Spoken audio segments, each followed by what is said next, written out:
guess what? Mythbusters. First, let's say hi to Major. Hi, Major. That's my dog. Daddy. Time for the Mythbusters. This is a science group. So, I'll get it. The boat won't move.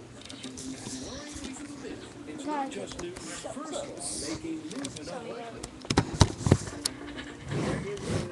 Man, all it is a light. Law of motion. It says that for every action there is an equal and opposite reaction. Therefore, if the fan is blowing wind into the sail, it's also pushing the fan backward. If this is true, these two forces are going to cancel each other out, and this boat's not going to go anywhere. It's just going to stop. So with two of Newton's laws heading up the Sink This Seagoing Saga, the team prepares for a proof of concept test. One that will put the scientific theory into practice. And while Carrie makes a raft on wheels, Tori stays on a fake blue sea. Because although this myth is all about boats, there's no need to get wet yet. Now, obviously, we could test it on water, but water poses a couple of problems. One, it takes a lot of force to get the boat to move through the water. 0.44 pounds to be exact. Plus, getting the boat to move straight in the water is going to be another problem we have to overcome. But I have a solution for both of those. Instead of using the boat and water, we're going to use this cart with wheels on this flat piece of acrylic. That way, the cart will go straight, and we're going to reduce the amount of friction. It only takes 0.24 pounds of force to move this car. This is going to be perfect.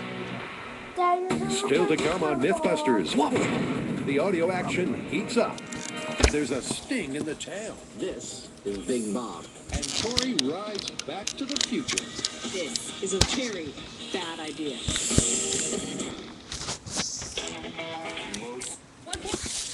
Skateboarding. Lucky this person. I gotta find something so it's not gonna fall To off. find out if reality. Here's the myth.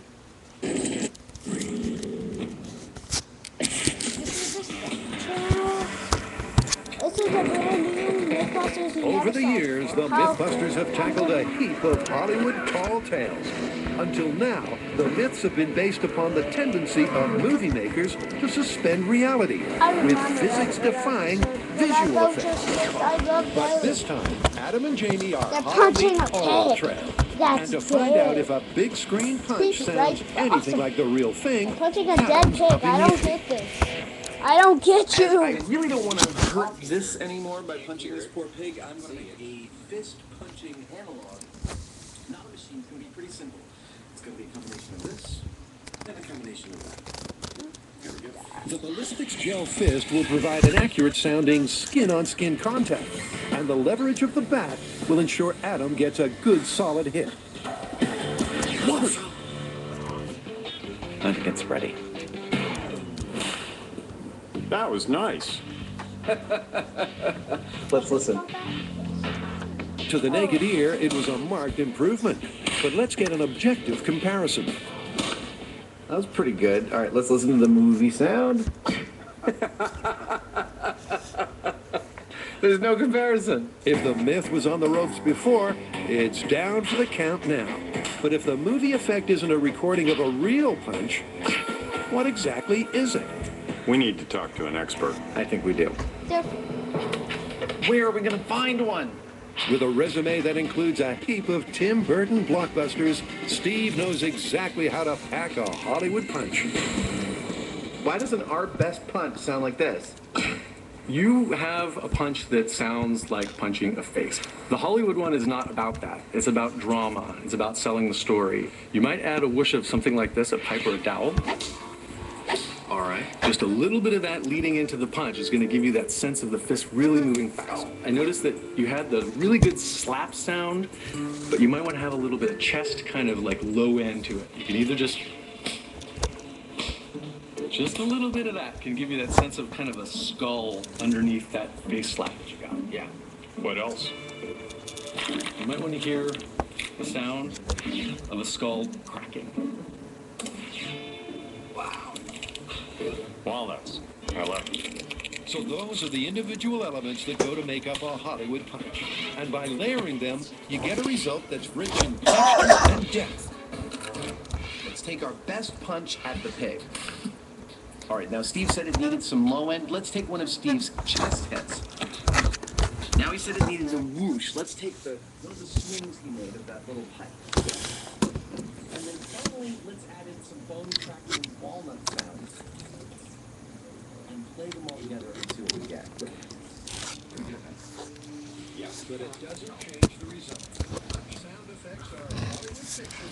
The myth is busted. Cary Grant and Tori are tackling a maritime myth that contradicts the father of physics. Can you move your boat by blowing your own sail? To find out, they're setting up a small-scale proof of concept. Okay, the next step, we're saying like a whole bunch of little test fans and we'll see if any of them are going to work in this experiment. I'm going to turn them on and put them on here. It should push the little car backwards. Sorry, I have to get the right camera view. With a power-to-weight ratio, that will make the raft move. The dividends are just 2 feet. So it goes with a model airplane propeller. You ready? How'd you go? That ought to work. Meanwhile, Grant has a small-scale sail up his sleeve. And after he rigs it to the raft, the guys are all set to clear up the fan site controversy. When you blow your own sail, will you stall as the Newtonian advocates predict, or sail off into the sunset? All right, now it's time to replicate the myth in small scale. We have our fan attached to our raft, which is going to be blowing into the sail that's attached to the raft. Now, according to Newton's third law of motion, these two forces should cancel each other out, and this boat is going to stall. So, just like in the myth, the wind source is on the boat. Blow your own sail. Here we go. All right, great. All right, looks like Newton's laws are canceling out cartoon laws. Yep, and here's how. If you do a test without the sail, using just the fan, you can see there's enough thrust to move the boat backwards. But put a sail in the way, and that backwards thrust is canceled out by the equal and opposite force pushing the boat forward. The boat stalls, and the myth is busted. Or is it? Because our intrepid trio aren't giving up so easily. Coming up next on Mythbusters, can we use this man? Lower on sails!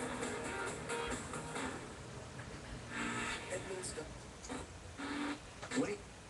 And yes, this is recorded. That's why you can stick it. Rattles.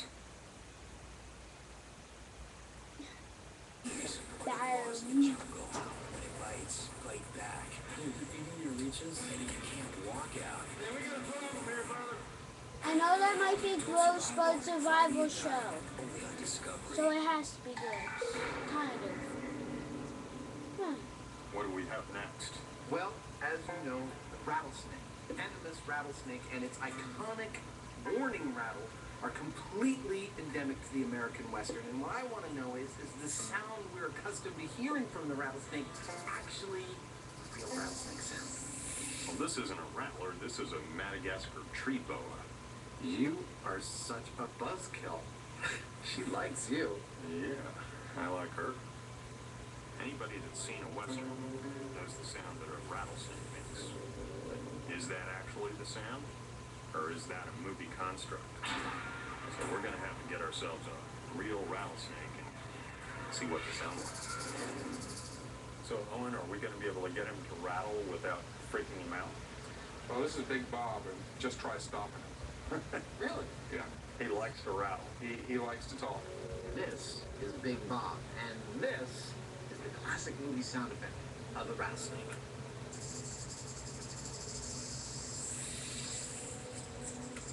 What we want to know is how much like that does Big Bob sound? Shall we record this guy? I think so. Here we go. Let's go for it.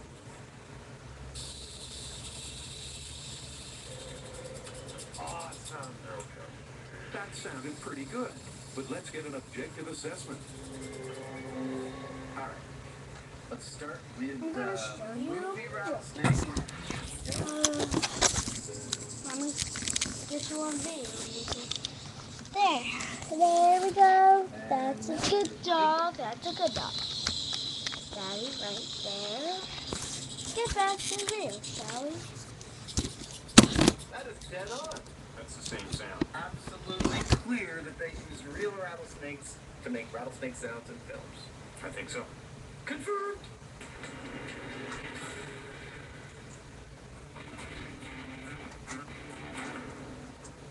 So far in Blow Your Own Sail, there are no flaws in Newton's laws. The forward thrust captured by the sail has an equal and opposite force pushing backwards, leaving the boat grounded. But it's not over yet. The team thinks that tweaking the variables might get things moving. So we're going to do all sorts of experiments. We're going to try different sails, we're going to try different winds, and we're going to see if we can actually blow your own sail. Yep, with the fan, sail, and boat all in proportion, everything is canceled out. So they're starting by making their small-scale sail smaller. Now, you're probably asking yourself, why are you guys testing a small sail? But if you look to the graphic, you'll see what I think is going to happen. I think that the wind is going to actually get around the small sail and push the sailboat backwards. Now, given what we've seen so far, it may seem surprising to you that we think the boat is going to travel backwards. Now, there's a lot of thrust coming off of this prop.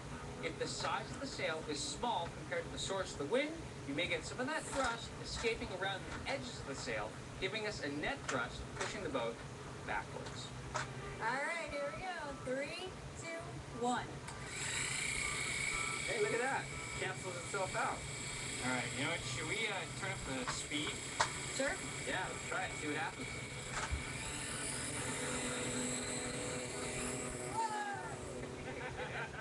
That was backwards.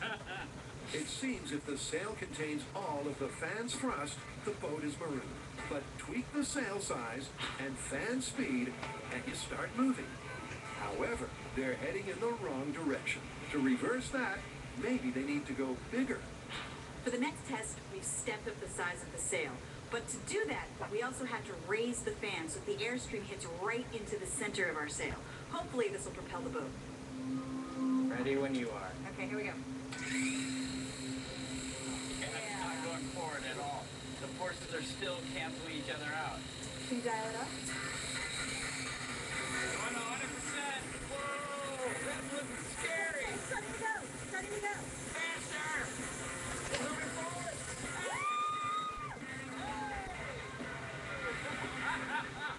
With faster wind speeds, you can blow your own sail.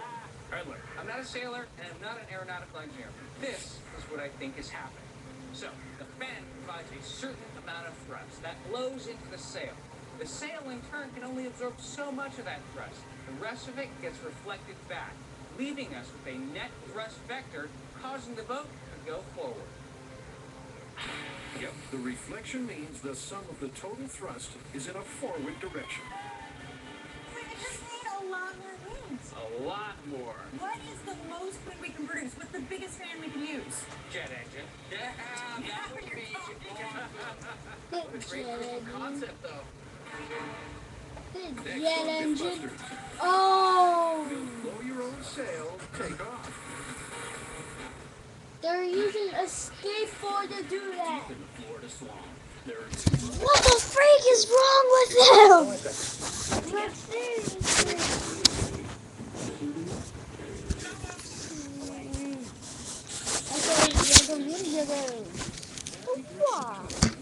Wow. Oh, come on. Poop you as the dog. Oh, dun, dun, dun, dun, dun, dun, dun. Uh-oh. Seagoing saga in the small scale, the team Uh-oh. So we are moving on to the JetCat model turbine engine. This thing can make a model plane fly at 250 miles an hour with about 17.5 pounds of thrust. This is going to give us the wind speeds that we need. But first what I need to do is mount this engine to our longboard skateboard. The reason why we're using a longboard skateboard is because this thing puts out so much heat. We got to keep our sail away from the source. And speaking of heat, One of the problems with upgrading our source of thrust to a jet engine is that the exhaust gases can be in excess of 600 degrees Celsius. Now, this is silk. This is the ideal material we found for our small-scale experiment.